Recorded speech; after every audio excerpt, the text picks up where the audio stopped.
చూస్తున్నాం ఏపీ ప్రభుత్వం పైన ముఖ్యమంత్రి రేవంత్ రెడ్డి సంచలన వ్యాఖ్యలు చేశారు.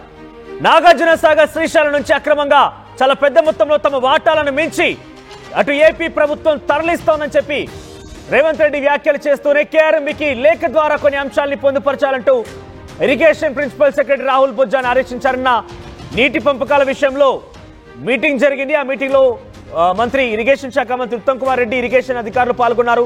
ఈ వేదిక పైన ముఖ్యమంత్రి రేవంత్ రెడ్డి ఏపీ ప్రభుత్వాన్ని హెచ్చరిక జారీ చేశారు. తమ కుట్రల్ని కేంద్రమే తిప్పికొట్టాలి, ఏపీ వ్యవహరిస్తున్న తీరుని కేంద్రమే పసిగట్టాలంటూ రేవంత్ రెడ్డి వ్యాఖ్యానించారు. ఏకంగా నీళ్ల అక్రమ తరలింపులకు సంబంధించి అడ్డుకోవాలని అధికారులు ఆదేశించారు.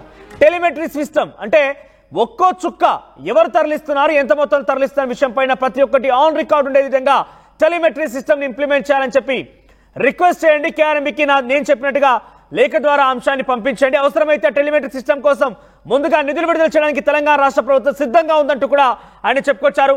అయితే టెలిమెట్రీ సిస్టమ్ రావడం ద్వారా తమకి ఏమాత్రం లాభం జరిగింది, ఏమాత్రం నష్టం జరిగింది అనేది ఇరు రాష్ట్రాలు అంచనా వేయొచ్చు. ఈ నేపథ్యంలో ఏపీ తమ వాటాకు మించి ఎక్కువగా తీసుకుంటే కూడా తెలంగాణ రాష్ట్రానికి తెలిసే అవకాశం ఉంటుంది. కేఆర్ఎంబీ పరిధిలో ఈ అంశం ఉంటుంది కాబట్టి దీని ద్వారా అన్ని తెలిసే అవకాశం ఉంది. వెంటనే టెలిమెట్రీ సిస్టాన్ని ఆ యంత్రాల్ని బిగించాలని చెప్పి కేఆర్ఎంబీకి ఆదేశించాడు. నేను చెప్పినట్టుగా లేఖ ద్వారా అంశాలని పొందుపరిచినట్టు కూడా అని చెప్పుకొచ్చారు. అయితే ఈ నేపథ్యంలో ఏపీ నీటి పాటాల విషయంలో కుట్రలు చేస్తున్నట్టు రేవంత్ రెడ్డి మాట్లాడడం సంచలనంగా రేపుతోంది. అక్రమ తరలింపు విషయంలో కూడా ఆయన మాట్లాడుకొచ్చారు. ఈ అక్రమ తరలింపుని కేంద్ర జలశక్తి శాఖకు ఫిర్యాదు చేయాలని నిర్ణయించినట్టుగా ఆయన మాట్లాడి తెలుస్తోంది. ఏపీ కుట్ర చేస్తోంది నీటి పంపకాల విషయంలో అంటూ కూడా మాట్లాడుకొచ్చారు. అయితే టెలిమెట్రీ సిస్టాన్ని ఇంప్లిమెంట్ చేస్తేనే కొంత నాగార్జున సాగర్ శ్రీశైలంలో మన వాటా మనకు దక్కే అవకాశం లేనిలా కుట్రలు చేసి కుయుక్తులు పన్ని ఏపీనే చాలా పెద్ద మొత్తంలో ఈ నీటి వాటాను తరలిస్తుందని చెప్పి కూడా రేవంత్ రెడ్డి మాట్లాడుకొచ్చారు. ఈ నేపథ్యంలో ఒక లేఖ ద్వారా అటు కేంద్ర జలశక్తి శాఖకి అదేవిధంగా ముఖ్యంగా కేఆర్ఎంబీకి కృష్ణా రివర్ మేనేజ్మెంట్ బోర్డుకి కూడా ఈ అంశాన్ని ప్రస్తావించవలసిందిగా ఇరిగేషన్ శాఖ అధికారులని ఆదేశించారు ఆయన. మరిన్ని అప్డేట్స్ మధు అందిస్తారు. మధు ఏంటి రేవంత్ రెడ్డి కానివ్వండి, అటు మంత్రిగా ఉన్నటువంటి ఇరిగేషన్ శాఖ మంత్రి ఉత్తమ్ కుమార్ రెడ్డి కూడా నాగార్జున సాగర్ శ్రీశైలం సంబంధించినటువంటి ఈ వాటాల విషయంలో చాలా స్ట్రిక్ట్ గా ఉన్నారు. గతంలో 10 ఏళ్ల పాటుగా కొంత వివక్ష గురైందని పదే ప్రస్తావించినటువంటి కాంగ్రెస్ పార్టీ ఇప్పుడు ఎట్టి పరిస్థితుల్లో కూడా వదిలే ప్రసక్తే లేదు. తప్పకుండా మన వాటా మనకు కావాల్సిన అత్యధికంగా కృష్ణానది మొత్తం కూడా తెలంగాణ రాష్ట్రంలో ప్రవహిస్తోంది కాబట్టి అధిక మొత్తం లాభం కావాల్సింది కూడా తెలంగాణకి అంటూ కూడా ఆ వాదనలు వినిపిస్తున్నారు. ఆ చర్చలు కొనసాగుతున్నాయి. ఇంకా ఎటువంటి విషయాలు కొలికి వచ్చాయి? ఏపీ ప్రభుత్వానికి రేవంత్ ఎటువంటి హెచ్చరికలు జారీ చేశారు? వచ్చేది ఎండాకాలం, చాలా గడ్డు పరిస్థితులు ఉంటాయి, రైతులకు ఇబ్బంది ఉండొద్దు, తాగునీటి సమస్య కూడా ఉండొద్దు. ఈ అంశానికి సంబంధించి నిన్న ఇరిగేషన్ డిపార్ట్మెంట్ తో ముఖ్యమంత్రి భేటీ సందర్భంగా కొన్ని కీలక వ్యాఖ్యలు చేస్తూనే ఇప్పుడున్నటువంటి శ్రీశైలం, నాగార్జున సాగర్, ఎస్ఆర్ఎస్పి ఇలా ప్రధానమైనటువంటి ప్రాజెక్టులు ఏవైనా ఉన్నాయో వాటి పరిస్థితి వివరాలు అడిగి తెలుసుకున్నారు. ఆ అధికారులను అప్రమత్తంగా ఉండాలని చెప్పారు. దాంతో పాటు రాబోయే 3 నెలలు అత్యంత కీలకం రాష్ట్రానికి. రాష్ట్రమంతటా అన్ని ప్రాజెక్టుల్లో తాగునీరు, విద్యుత్తు డిమాండ్ గణనీయంగా పెరిగేటువంటి అవకాశం ఉంది. దాన్ని తట్టుకునే విధంగా అధికారులు సిద్ధంగా ఉండాలి, దానికి సంబంధించి సమాయత్తం ఉన్నట్టు ఆదేశాలు జారీ చేశారు. ఎట్టి పరిస్థితుల్లో రాష్ట్రంలో ప్రజలకు ఇబ్బందులు తలెత్తకుండా ప్రత్యేక చొరవ తీసుకోవాలి. రాష్ట్రంలో ఉన్నటువంటి కలెక్టర్లంతా కూడా వెంటనే ఆయా శాఖలకు సంబంధించిన అధికారులతో సంప్రదింపులు చేయండి. ఎప్పటికప్పుడు ఒక ప్రణాళికలు రూపొందించుకోండి. అవసరమైతే ప్రభుత్వం నుంచి ఎలాంటి సహాయానికైనా ప్రభుత్వం సిద్ధంగా ఉంది.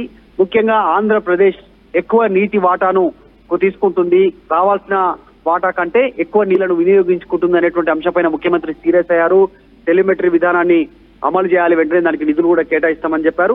సో ఏకపక్షంగా ఏపీ నీటిని మొత్తం తరలించి తీసుకుపోతున్నటువంటి అంశంపైన కేంద్రానికి వెంటనే ఫిర్యాదు చేయండి, కేఆర్ఎంబీకి లేఖ రాయాలి అనేటువంటిది కూడా సీఎం ఇరిగేషన్ ముఖ్య కార్యదర్శి రాహుల్ బొజ్జాని ఆదేశించినటువంటి సిచ్యువేషన్ కొనసాగుతా ఉంది. సో రానున్న పరిస్థితుల్లో కాస్త నీటి విషయంలో మళ్ళీ ఏపీ తెలంగాణ ఒక ఉద్రిక్త పరిస్థితులు నెలకొనే అవకాశం ఉంది.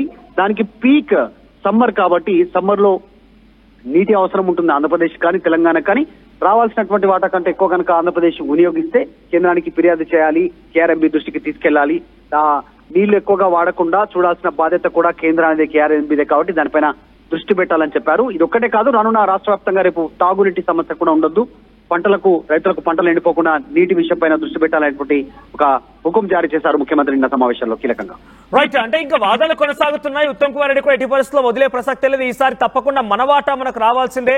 ఎక్కువ మొత్తంలో కృష్ణానది ప్రవాహం కూడా తెలంగాణ ప్రవహిస్తోంది కాబట్టి దాని ఆధారితంగా ఇక్కడ రావాల్సిందంటూ కూడా పట్టుబడుతున్నారు. సో ఎటువంటి చర్చలు కొనసాగుతున్నాయి? మీరు చెప్తున్న ప్రకారంగా గతేడాది తెలంగాణలో కాంగ్రెస్ పార్టీ అధికారంలోకి వచ్చినటువంటి ఆ సంవత్సరం అయితే ఎండాకాలం ప్రాంతంలో వేసవి కాలంలో చాలా తీవ్రమైనటువంటి ఆందోళన వ్యక్తమైంది. పంట పొలాలకు నీళ్లు లేవు. ముఖ్యంగా హైదరాబాద్ లాంటి ప్రాంతాల్లో అయితే ఎక్కువగా ఆ వాటిపైనే ఆధారపడి ఉంటాం. త్రాగునీరు కోసం కూడా చాలా కష్టాలు పడ్డ పరిస్థితి. సో ఈసారి ప్రణాళిక ఏ రకంగా ఉన్నాయి అంటే వాటి అధిగమించడం కోసం రాష్ట్ర ప్రభుత్వం ఎటువంటి ప్లాన్ సిద్ధం చేసి పెట్టింది? పర్యటన ఏమనేటువంటిది అధికారులకు ఇరిగేషన్ శాఖ వాళ్ళకందరికి కూడా ఆదేశాలు జారీ చేశారు ముఖ్యమంత్రి.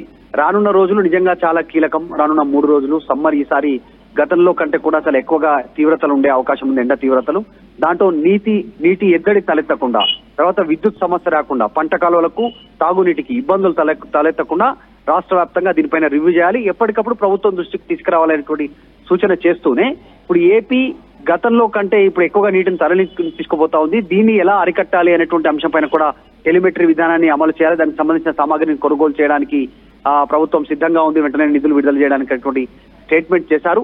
కాకపోతే కొసమెరుపు ఏంటంటే నిన్న జరిగినటువంటి ఈ ఇరిగేషన్ శాఖకు సంబంధించినటువంటి రివ్యూ కంటే ముందుగానే, ఒక రోజు ముందుగానే మాజీ మంత్రి, మాజీ ఇరిగేషన్ డిపార్ట్మెంట్ కి సంబంధించిన హరీష్ రావు ట్వీట్ చేశారు. ఆంధ్రప్రదేశ్ తెలంగాణకు రావాల్సినటువంటి నీటిని అక్రమంగా వాడుకుంటుంది, దీన్ని కాంగ్రెస్ ప్రభుత్వం అరికట్టలేకపోతుంది అనేటువంటిది వాళ్ళు బీఆర్ఎస్ అదే క్లెయిమ్ చేస్తున్నారు. మేము ప్రభుత్వం దృష్టికి తీసుకొచ్చే తప్ప ప్రభుత్వం సోయలేదు, ఇలాంటి విషయాలు ఆలోచన చేయట్లేదు అనేటువంటిది నిజంగానే హరీష్ రావు ట్వీట్ చేసిన తర్వాత ఈ అంశం పైనే ఇరిగేషన్ శాఖ డిపార్ట్మెంట్ భేటీ కావడం అనేటువంటి సర్వత్రా చర్చనీయాంశమైంది. చూడాలి ఇకనైనా ఏపీ అక్రమంగా తెలంగాణ నీటిని వాడుకోకుండా తెలంగాణకు సరిపోయే నీటిని సాధించడం తెలంగాణ ఇరిగేషన్ డిపార్ట్మెంట్ ఏ రకంగా ముందు అడుగులు వేస్తుందో చూడాలి.